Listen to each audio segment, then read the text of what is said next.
Assalamualaikum warahmatullahi wabarakatuh. Waalaikumsalam warahmatullahi wabarakatuh. Selamat siang dan salam sejahtera bagi kita semua.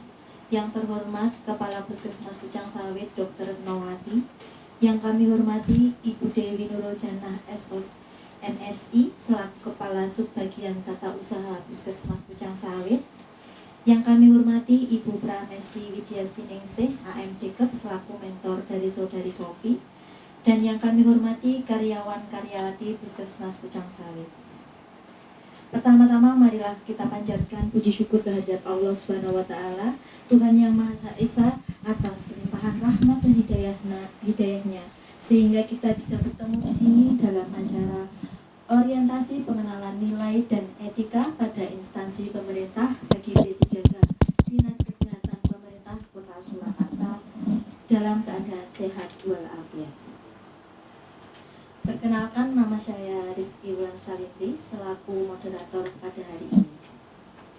Berikut akan saya bacakan susunan acaranya. Yang pertama yaitu pembukaan, yang kedua acara seminar, yang ketiga tanya jawab, yang keempat evaluasi mentor, dan yang kelima penutup. Sebelum memasuki acara, marilah kita buka dengan berdoa menurut agama dan kepercayaan masing-masing. Berdoa dimulai.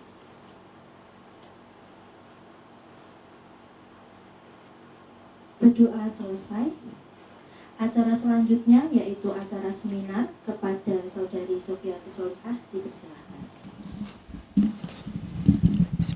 Assalamualaikum warahmatullahi wabarakatuh. Terima kasih kepada moderator atas waktu yang diberikan kepada saya. Di sini saya akan mempresentasikan laporan orientasi pengenalan nilai dan etika pada instansi pemerintah bagi P3K Dinas Kesehatan Pemerintah Kota Surakarta dengan judul Pengoptimalan Pemeriksaan Kesehatan Anak Terintegrasi dengan Program Petis PKAT atau Pesan Otomatis Pemeriksaan Anak Kesehatan Terintegrasi. Sebelumnya, di sini saya akan memperkenalkan identitas saya. Nama saya Sofiatus Solihah dengan NIP 199707312022212001. Di sini untuk jabatan saya bidang terampil dan unit kerja Puskesmas Pucang Sawit.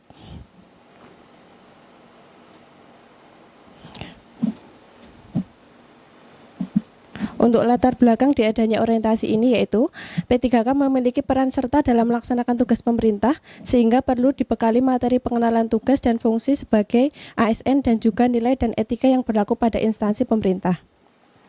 Dengan diadakannya orientasi ini diharapkan P3K mampu melaksanakan tugas pelaksanaan publik dan tugas pembangunan secara profesional, membentuk wawasan kebangsaan, kepribadian dan etika, serta pengetahuan dasar sistem penyelenggaraan pemerintah, negara dan budaya organisasi pemerintah, dan terlebih diharapkan mampu menerapkan core value ASN berakhlak dan employer bangga melayani bangsa. Dan untuk selanjutnya yaitu maksud dan tujuan diadakannya orientasi ini. Maksud diadakannya orientasi ini yaitu kegiatan orientasi ini dimaksudkan untuk membekali peserta dengan pengetahuan, sikap dan perilaku tentang nilai dan etika pada instansi pemerintah dalam mendukung pelaksanaan tugas jabatannya dan pencapaian visi misi organisasi. Untuk tujuannya yang pertama, memahami susunan organisasi dan tata kerja pemerintah Kota Surakarta. Yang kedua, memahami uraian tugas, tanggung jawab dan pelaksanaan pekerjaan jabatan. Yang ketiga, memahami manajemen kinerja organisasi. Yang keempat, memahami fungsi dan tugas ASN di tempat kerja. Yang kelima, memahami anti narkoba, anti korupsi dan pengenalan nilai-nilai Pancasila. Dan yang keenam, mampu mengaktualisasikan nilai-nilai dasar ASN berakhlak dalam pekerjaannya. Kemudian yang selanjutnya yaitu visi dan misi pemerintah Kota Surakarta. Visi RPJPD Kota Surakarta tahun 2005 sampai 2025 yaitu Surakarta Kota Budaya, Mandiri, Maju dan Sejahtera, dan visi RPJMD Kota Surakarta tahun 2021 sampai 2026 yaitu mewujudkan Surakarta sebagai kota budaya yang modern, tangguh, gesit, kreatif dan sejahtera. Yang selanjutnya yaitu misi dari Kota Surakarta. Yang pertama, meningkatkan kualitas kesehatan masyarakat yang berkelanjutan.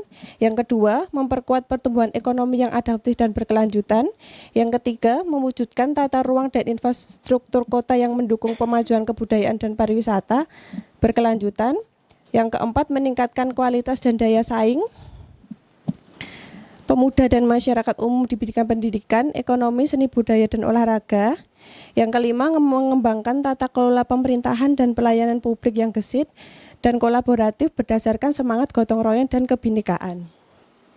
Yang keenam, mewujudkan kemakmuran dan kesejahteraan bersama warga kota yang berkeadilan dan inklusif. Dan yang terakhir, yang ketujuh, yaitu mewujudkan daerah yang kondusif dan kerukunan antar umat beragama dan tata kehidupan bermasyarakat yang saling menghormati. Yang selanjutnya yaitu visi dan misi dari Dinas Kesehatan Kota Surakarta. Untuk visi Dinas Kesehatan Kota Surakarta yaitu mewujudkan Dinas Kesehatan Kota Surakarta dengan kerja ikhlas dalam pemberian pelayanan prima. Untuk misi, yang pertama, memberikan pelayanan prima yang berorientasi pada kesesuaian peraturan perundang-undangan yang berlaku. Yang kedua, meningkatkan kualitas SDM aparatur secara periodik dan berkelanjutan.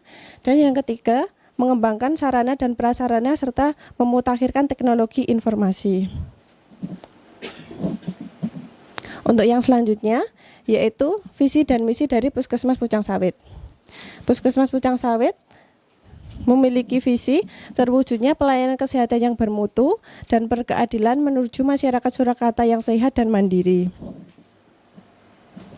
Kemudian untuk misi dari Puskesmas Pucang Sawit, yaitu yang pertama, menerapkan sistem manajemen mutu secara konsisten dan berkelanjutan.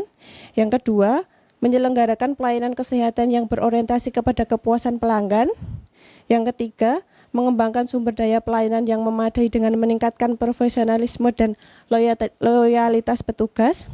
Yang keempat, menjunjung sikap gotong royong dan kekeluargaan sesama petugas kesehatan.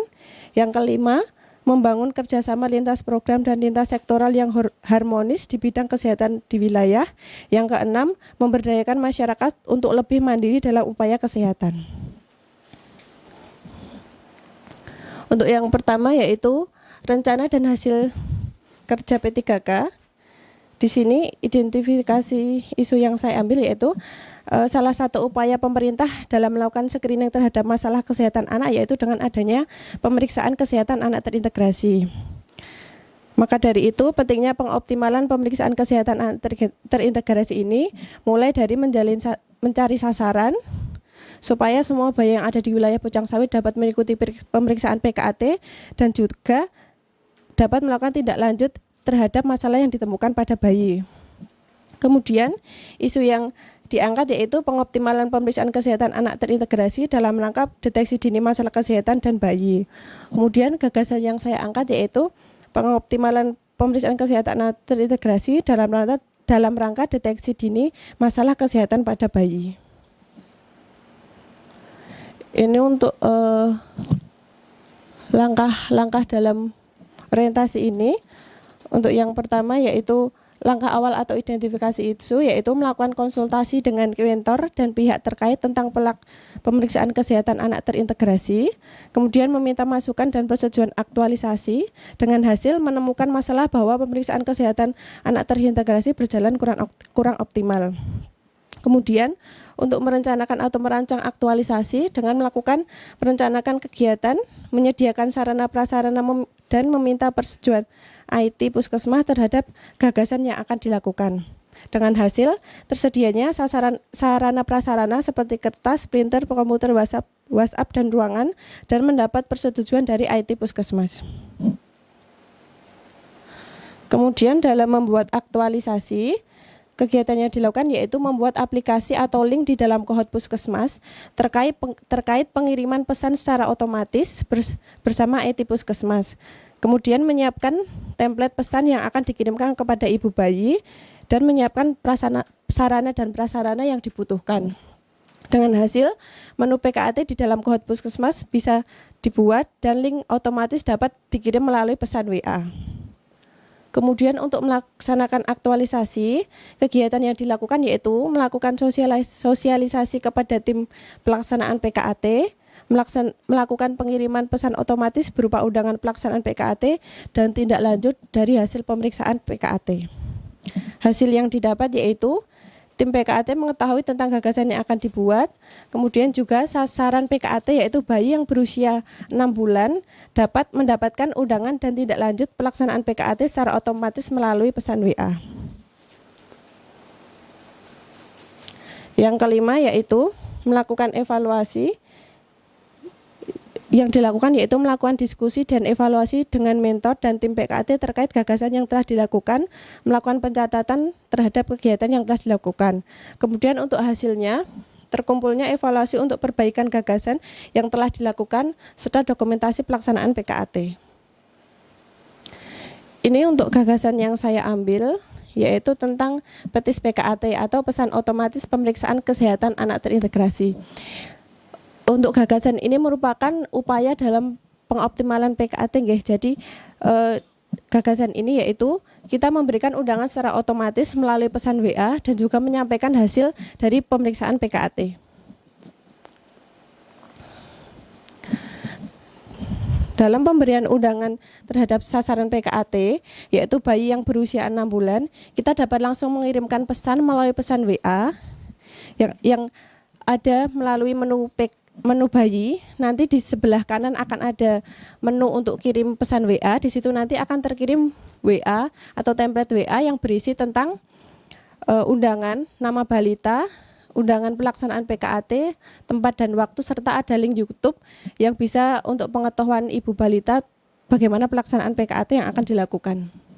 Kemudian dalam pemberian hasil PKAT di sini nanti juga akan secara otomatis kita kirimkan hasil dari pemeriksaan PKAT terhadap template yang telah dibuat berdasarkan hasil pemeriksaan PKAT yang telah dilakukan. Ini untuk salah satu cara yang dapat digunakan untuk melakukan undangan melalui kohort bayi. Yang pertama, kita bisa langsung mencari identitas bayi atau sasaran yang ada di kohort puskesmas.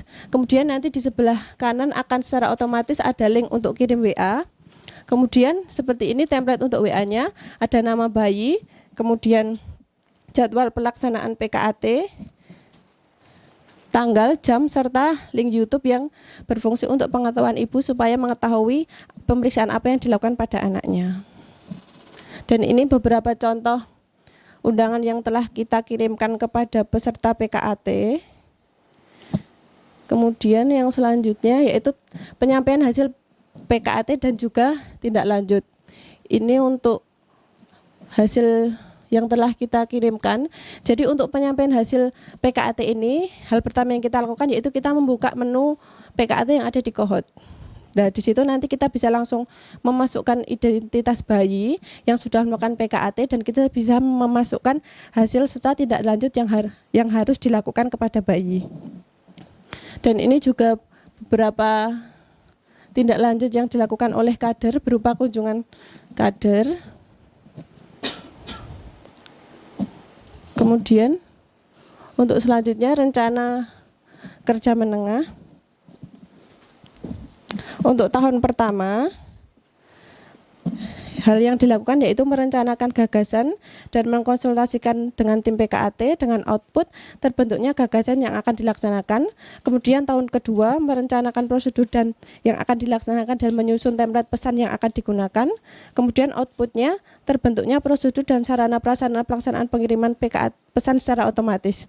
Kemudian tahun ketiga mengaplikasikan gagasan yang berupa pesan otomatis dalam pelaksanaan pemeriksaan kesehatan anak terintegrasi yang sudah rutin dilakukan. Kemudian untuk hasilnya, pesan otomatis dalam bentuk undangan, hasil dari pemeriksaan, tindak lanjut yang harus dilakukan setelah pelaksanaan pemeriksaan dapat dikirimkan kepada orang tua bayi.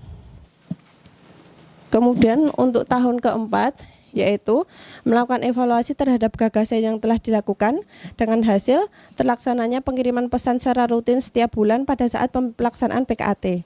Kemudian untuk tahun kelima yaitu melakukan evaluasi dan mengembangkan gagasan yang telah dilakukan dengan output terlaksananya pemeriksaan PKAT secara optimal dengan pengiriman pesan undangan otomatis dan pelaksanaan tindak lanjut secara optimal.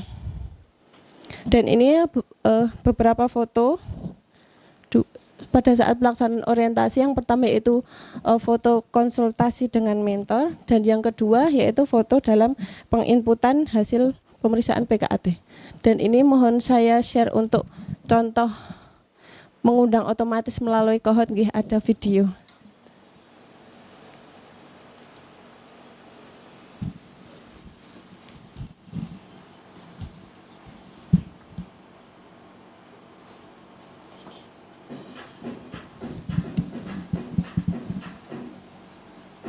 Pesan otomatis ini diawali dari pencarian sasaran bayi usia 6 bulan di dalam kohort puskesmas. Setelah itu, kita bisa langsung mengirimkan undangan online melalui pesan WhatsApp. Masukkan tanggal pelaksanaan dan pesan bisa langsung dikirim. Di dalam undangan terdapat link YouTube tentang bagaimana pemeriksaan PKAT yang akan dilakukan.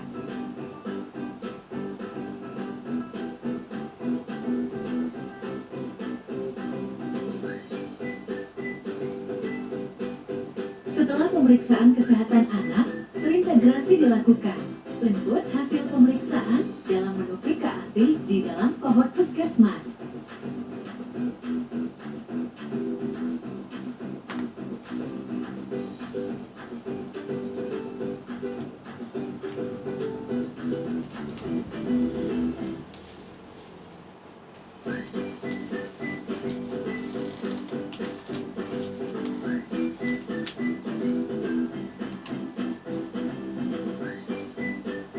Setelah hasil pemeriksaan dan tindak lanjut sudah diinput, kita dapat mengirim pesan yang berisi hasil dari pemeriksaan PKAT dan tindak lanjut terhadap masalah yang ditemukan pada bayi. Demikianlah yang dapat saya sampaikan. Kurang lebihnya saya mohon maaf. Wassalamualaikum warahmatullahi wabarakatuh. Baik, beri tepuk tangan untuk materi yang telah disampaikan. Acara selanjutnya yaitu sesi tanya jawab kepada saudara-saudari yang mau bertanya, dipersilahkan. Mungkin ada yang bertanya? Oh iya.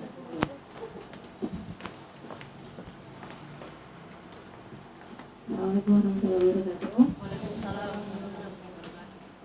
Mohon izin bertanya, saya Rati. Apabila data pasien di kohort tidak ada nomor teleponnya, apa yang bisa dilakukan untuk membantu si bayi itu untuk datang ke PKAT? Terima kasih.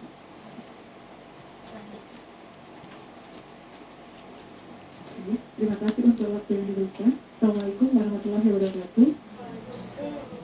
Tadi sudah disampaikan tentang menu PKAT dalam tadi bagus sekali. Siapa saja yang bisa mengakses dalam menu PKAT itu tersendiri. Kemudian yang kedua, siapa saja yang bisa menuliskan petis PKAT yang dilakukan oleh siapa saja. Terima kasih. Terima kasih atas pertanyaan yang telah diberikan. Untuk pertanyaan yang pertama dari Mbak Ratih, nggih, bagaimana apabila nomor WA dari peserta PKAT tidak ada?